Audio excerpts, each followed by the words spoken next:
Welcome in our man, Dave Aiken. Hey now. Hey. To apologize for, I guess, 3 technical mistakes. First of all, as Biggie was describing his new ordering process at restaurants. And by the way, Dave, if you missed this, no matter if you're ever at lunch with The next Biggie, time we go to lunch as a group, don't be surprised if as soon as the server comes over, hey guys, can I get you started with anything? Biggie will say, "Seven!" he has to order first. Right. Immediate. Because otherwise, we will pollute his mind And with our French fries and our cheeseburgers. That's smart thinking. I like that. Because I do that a lot. When somebody starts ordering, if I'm planning on eating well and they order, mac and cheese, I think to myself, oh, well, they're happy. Yeah, I'll have the sliders. That's really smart. It's a natural thing. You want to be part of the group. So when Chris Demm was saying, are you going to order like Sally from When Harry Met Sally, I loaded up her orgasm scene to play. Due to the lateness, we're running behind time. This happens sometimes. We go to commercial break, but it's still in the there. chamber. So I hit the commercial break. Oh, God. You heard that. Oh, yeah. Right. You wondered what that was. I noticed. You noticed it. And then I panicked and froze and just went right to the commercial. Shouldn't this be a Verizon commercial? Oh, God. Oh, yes. 5G. Yes. Yes. I got that 5G now. Yeah. Yes. Except in Nebraska. Well, we play little funny things sometimes. Yeah. So I thought maybe it was a new one that was like, oh, yeah. 2 guys named Chris. Yes. Yes. Oh. Not bad. Well, we should do that. Yeah. We should do it that way. And this is what Biggie will not say. I'll have what she's having. No. Biggie has what Biggie's having. Biggie has what Biggie's had. There's another mistake I made. This happened. Oh, you weren't here for this. This was last week. Sometimes I get a tickle in my throat. Oh, yeah. I was doing an advertisement. See if you can tell when it hits me. Thanks to Dog Watch Hidden Fence when it comes to our dog, Annie. Keeping her safe, keeping her there. And it works every single pet, every single size property. There's something for every budget as well. Triad Dog Watch.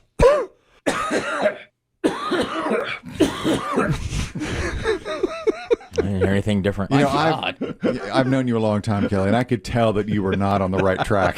I was right at the end of it. You can slowly hear it. You can start hear to the come. voice coming off the rails. I know. If you know your voice. And I thought, I've got to make it. I can make it. I thought I'd make it 5 more seconds. Every single pet, every single size property. There's something for every budget as well. Triad Dog Watch. All that was left. What do they call it, when a motorcycle gets the death shake, death the wobble. death rattle, The death wobble? You can hear it coming, and then know they're going to He's going down. That's right. And the only thing I had left to say was .com. That is the last thing I had to say. But I coughed before the .com. Triad Dog Watch. .com. Boy, it's a bad one, too. That was a bad one. Bad. Oh, I know. People at home wondering, is it .gov? I know. .net? What What could it possibly? Then yesterday, .ca? and then Chris Demm and I had to record something for another station yesterday. They're doing a new a contest coming up. Kind of a big deal. It's a very big deal. And at the top, We're happy to be part of it. yeah, we are. It really is. It's for our station, Rewind 107.9 in Savannah. And we were getting ready to read it. And at the top of the email, it was like the subject line of the email. It's called The Roadblock. And it was the road. So I was to go first. And, here we go with it. Hello, Matt. It's Chris Kelly and Chris Demm. We're just going to go back and forth on these. Hopefully it'll work for you. Here we go. 2 guys named Chris, gas, grills, and summer chills. Roadblock an ounce. I don't think you're supposed to read that part. I am not supposed to read that. It just said roadblock an ounce. You're such a robot. Went cold. Went cold with it. I will read what it says. I Ice will cold. read. That's called a cold read. So you get your best. I'm not going to read this but one time, and this is it. Why'd you stop? 2 guys named Chris, gas, grills, and summer chills. Roadblock an ounce. I don't think you're supposed to read that I part. am not supposed to read that. That is the leading line. That is only the title of the email. There you go, Matt. You can use that if you want to. Pros. Total professional. The professionalism on display. Speaking of which. I'm glad there are interns in this building now. Yeah. Summer interns. Yes. They should learn. Me too. Learn from the pros. Look to the best. It's like you were talking about Vince Neil a minute ago, and we got Chris Demm got I got a something. Facebook message from a longtime P1 named Brandon. Yeah. who said that he said he wasn't sure if we were aware, and it was news to me, but he's heard the legend of this Vince Neil cameo, the drunken 40th birthday announcement for Decker. Let's play the first few seconds. We just played it a minute ago. This is legendary now. 40th birthday of Decker and Vince Neil. Hey, Decker, this is Vince Neil. Hey, want to say happy birthday, brother? Okay, that's the start. Tell the devil Right. just feel good things. Okay. According to Brandon, he said he's seen the request the family sent to Vince Neil. And the guy's having the birthday. Name is Derek. Sadly, inebriated Vince read it as Decker. Hey, Decker, this is Vince Neil. Hey, want to say happy birthday, brother? That's a cold read. Yeah. That's what you call a cold read. read. I know something about Word on that. paper, read. When you have it in front of you. Two guys named Chris, gas, grills, and summer chills. Roadblock an ounce. I don't think you're supposed to read that I part. am not supposed to read that. It said roadblock an ounce. Write the subject line. I am reading everything that is in front of me right now. Cold and dry. In this voice, I shall read this promotional. Continue. letter. Turn page. With excitement. To crowd. You know, that's the thing. That's the voiceover artist in you. That's right. Because that's going to be voiced by a pro. That's right. And then you and Chris Demm will come in. That's right. But That's how it works. you being the voiceover artist, you think, well, it says roadblock now. You guys named Chris. I'm going to read it. I'm going to do it. By the way, Biggie, you were my rose last night. What? It was so great. You were my rose. Rose. Every night at dinner, my family and I sit around and we have our rose and thorn. And, you know, my wife went first, my daughter, and then I was last. Can you share any of the other roses, thorns, or are they just ordinary? My daughter, run-of-the-mill things? my daughter had something at school that went well. She was happy about that. A test grade or something that went well. And my wife, well, everybody had the same thorn, which I'll get to. But my rose, Daddy. they don't say it out like that. Oh, okay. Sometimes they do. My son does. Fat boy over here. That's what my son will say. Can we eat now? It's just rude. Yes, it's rude. My rose was Biggie returning, and I just said, Guess who's back? Guess Biggie's who's back. And that was even though my wife said, but you remember yesterday I was trying to beat my mile time. I beat my mile time. Congratulations. You did. Congrats. See? Thank you. I had faith in you. But Did you run in blue jeans? yes, I had to. When you run in your blue jeans and you beat your mile time, Your legs get all blue with sweat. you know. And this is my son now. Now my best mile time was 7 minutes and 17 seconds. We keep a track of that at my gym. Okay. 7:17. And yesterday I wanted to beat that, and I got 7:03, which was like winning the bronze medal. I was so thrilled to beat the time, but at the end I was like, I might get under 7 minutes. You know, that was like toward the end. I was like, can I get under 7 minutes? I got 7:03, and I texted my son at school where I knew he'd see it, and he wrote back. Let me get the exact. Oh, good. Let me get the exact quote back. He says, "Old and fat, can't even break into the sixes." Ha ha ha ha. Man, he just knows how to push your button. I know. So then he got home from school and went to it, and he ran it in 6:16. Wow. I know.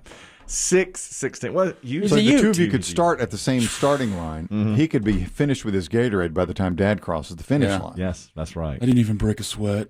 That's what he said. He came home and he wasn't sweating, and he was like, "I didn't take that much to beat you, old and fat." Man. 6:16. That's a hell of a pace. He should be run.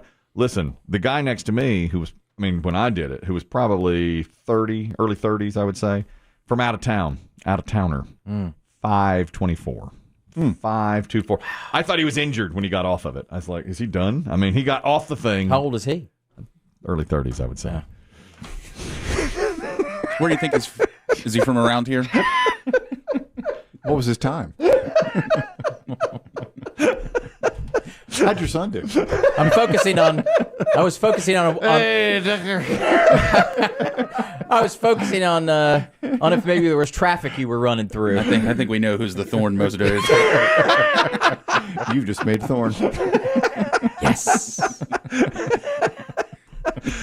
Biggie, you were my rose. I'll say Yes. that. Now, the thorn yesterday was our friend who got bit by the copperhead. Remember I showed you? Yeah. Any updates? Yes. He was walking out, and he's a hunter and fisherman, and is out in the woods constantly. On his own property somewhere? Now, well, I think maybe he does have property, but all the time. But this time was not that. And he's never been bitten. He said, I've never been bitten by a snake. He went out. I mean, what are the odds of being bitten by a snake? Yeah, anyway? what are the odds? If you're a hunter or a fisherman. Played out in the woods as a young kid. My whole life never got bitten by a snake. I barely ever saw one. Once in a while. I see them, but a non-venomous black snake. Black snake. Well, he went out with his dogs and went to throw something in the garbage can, the mobile toter, and it was dark. It was like dusk, and he felt a huge pain in the top of his foot, and looked down, and there was that enormous copperhead that I showed you yesterday, and it was right in the top of the foot, and the fang marks were like 2 inches apart. Huge snake. And he sent his teenage boys out to kill the snake. Fat head. Fat head snake. And they find it? The kids? Yeah, they found it and killed it. And I said, if I told my 17-year-old to kill that snake. Go dispatch the snake that bit Daddy. That snake. That ain't happening. There's no way. No. Now, he went to the hospital, and they said they had to keep him for observation overnight. And if the swelling started to go toward the heart, or if they could tell, they had to give him the antivenin at $10,000 a dose. And I don't know that insurance covers it. Who are you talking to? I thought about you. Oh, yeah.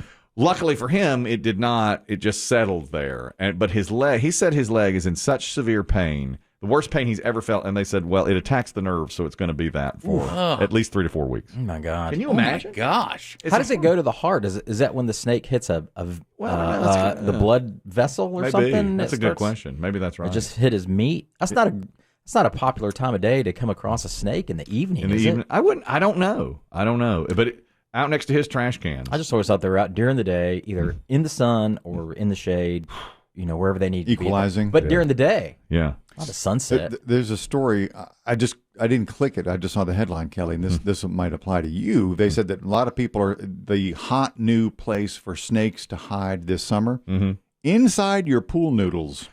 Yes. So if you have a pool, you have pool noodles. My wife read that. Check your noodles. They were saying Texas rattlesnakes are inside pool noodles like you wouldn't believe. And that does make sense, doesn't it? Because there's a hole in that. They all have to have the hole in them. Crazy. Dr. D, you're talking about the mile time. Go ahead. Yeah, Kelly, hey, we are actually contemporaries. I turned 51 in March, and I bike a lot. I run a decent amount. And a 7-something minute mile that's fantastic. Thank you. I was really pleased with that. I was really, really happy to get that. I appreciate you saying that because I was one of the older guys in there, and finished second behind the 30-something. Thanks, Dr. D. I appreciate it. You should be proud. Thank you. That's I will. Today's Senior Minute brought to you by Prevagen. 250-somethings high-fiving one another. No kidding.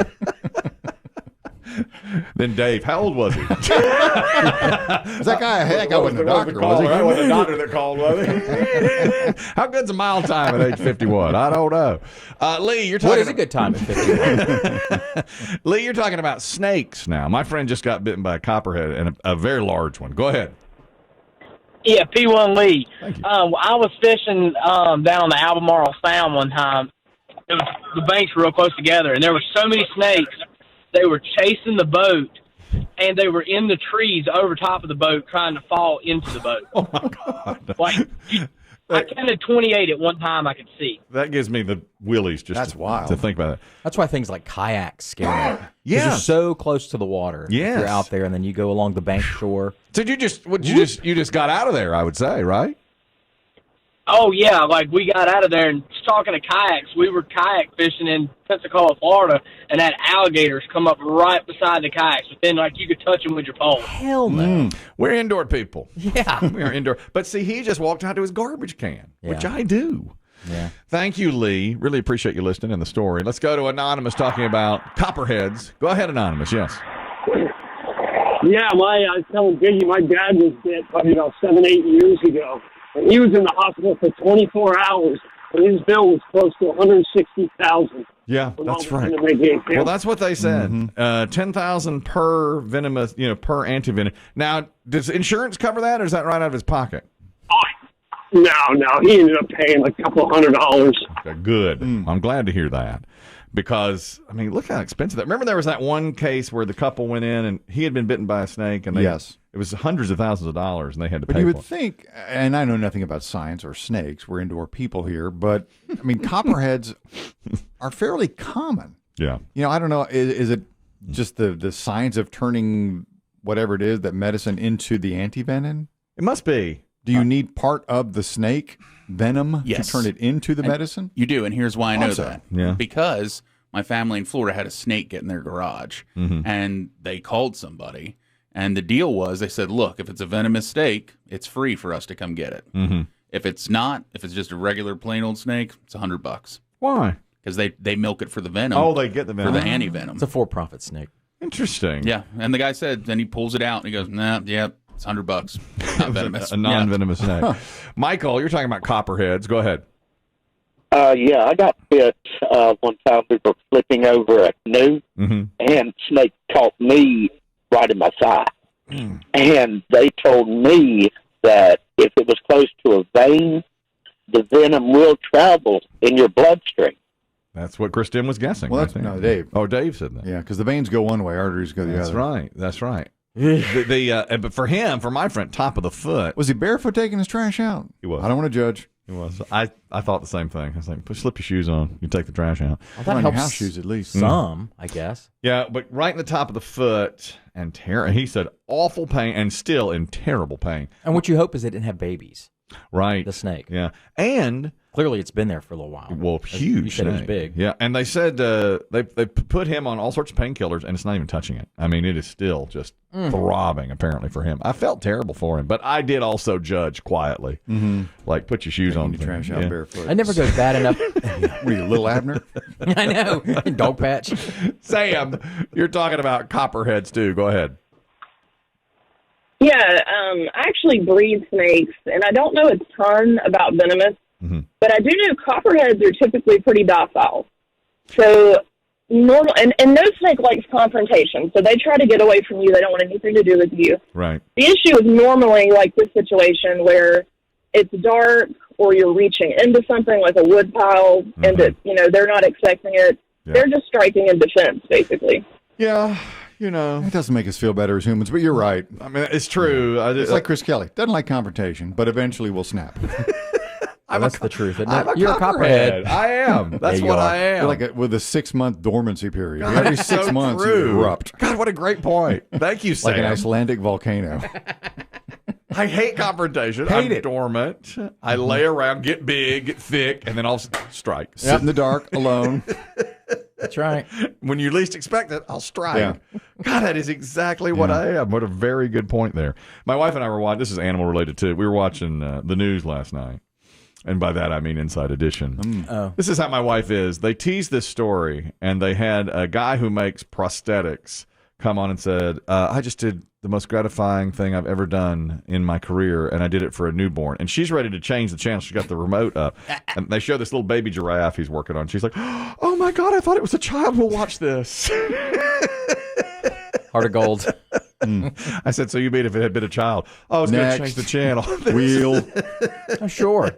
People like that on the internet. They see babies or see somebody getting the crap beat out of them. Doesn't matter. No, but you see a little otter swim by with a baby on its gut. Right. That's right. Watch an hour of it. This giraffe was born, and its knees, the guy said it would be like akin to our wrist. Was knock knees?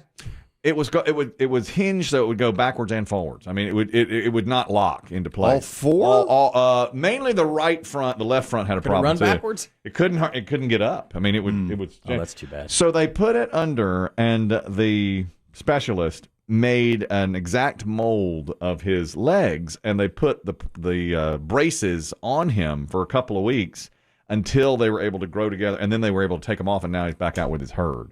And it was really incredible to watch. And the guy in the end said, this is the most gratifying thing I've ever done in my career. And I said, he's helped hundreds of kids. Right.